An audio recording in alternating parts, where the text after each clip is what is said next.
আজকে হঠাৎ করেই কি যেন মনে হলো, যাই ভাবলাম একটু ঘুরে আসি। আর ঘোরা মানেই আজকে অনেক দিন পরে একটু এসপ্ল্যানেড যেতে ইচ্ছা করলো। সামনেই যেহেতু ঘুরতে যাব, তাই জন্য না টুকটাক শপিং যতই বলি করব না তাও না হয়ে যায়।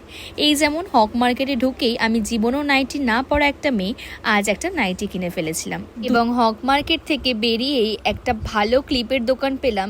একটা বলবো না, এখানে অসংখ্য এরকম ক্লিপের দোকান রয়েছে। তার মধ্যে একটা দোকান থেকে আমি একটু ক্লিপ নিয়ে নিয়েছিলাম। তারপরে গেছিলাম হচ্ছে একটু জুতো দেখতে। দেখো, আমি যতই ভাবি রাস্তায় বেরোলে আজ আমি জুতো কিনবো না, তবে এখানে দেখো এত রকমের রং দেখে জুতোর আমি ভাবলাম একটা নিয়েই নিই নিজের জন্য। আগে না আমার কানের দুলের প্রতি এত শখ ছিল না, জানি না কেন এই ফ্যাসিনেশনটা নতুন শুরু হয়েছে। আমি প্রত্যেকটা জামার সাথে ম্যাচিং করে করে কানের দুল পরতে পছন্দ করি। আর এই দেখো, আজকেও এসপ্ল্যানেড থেকে একটা দারুণ সুন্দর কানের দুল কিনে ফেলেছি। আমি আদৌ জানি না এটা কোথায় পরবো আর কার সাথে পরবো। মাত্র আধ ঘন্টা ঘুরেই আমার খিদে পেয়ে গেছিলো। এই প্রথম মনে হয় এসপ্ল্যানেডে এসে আমি আধ ঘন্টাই ঘুরেছিলাম। আর জানো, ওইখান থেকে বেরিয়ে শানুর কি মনে হলো, বলল চ একটু নিউ টাউনের দিক দিয়ে ঘুরে আসি। নিউ টাউনের রাস্তা ধরে যাচ্ছিলামই, আর তখন একটা জায়গায় হঠাৎ করে দাঁড়িয়েই আমাকে হঠাৎ সে এই ফুলটা দেয়।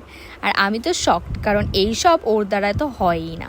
কেন জানি না আজকে আমার খুব মিষ্টি খেতে ইচ্ছা করছিল, কিন্তু এত সুন্দর মিষ্টির দোকানে গিয়ে এত মিষ্টি দেখার পরে আমার কোনো মিষ্টি খেতে ইচ্ছা করলো না। লাস্টে একটা মালপোয়া খেয়ে আস্তে আস্তে বাড়ির দিকে রওনা দিলাম।